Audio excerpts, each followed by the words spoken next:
Oregon has had a couple of tough losses this season.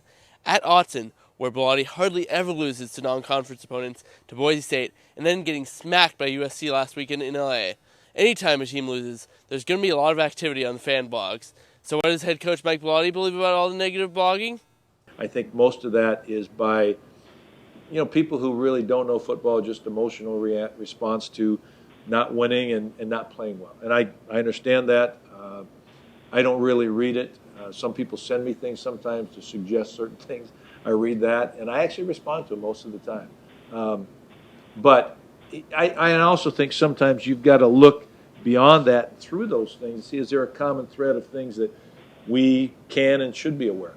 Whoa, hold up a sec. You're actually saying you've used some of the suggestions you've gotten from the internet?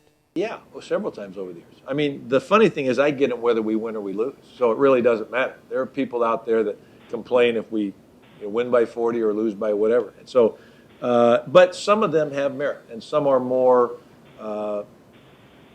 from the idea of how to help players, or some may be specific suggestions about go to the Notre Dame box, or I think, okay, we probably have that somewhere in the playbook. But the reality is I do trust my staff, and I trust my players, and I trust the communication between the two. There doesn't need to be a lot of third-party responses from bloggers and,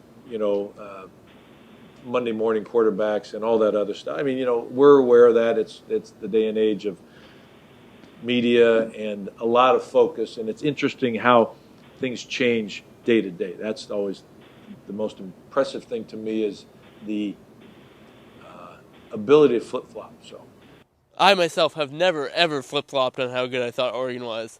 The Ducks host UCLA for Oregon homecoming this Saturday at 7:15 Pacific Time on FSN. Keep it locked here for all your Duck football and other college football news. In Eugene, I'm Michael Conowitz for Palestra.net, the College Network.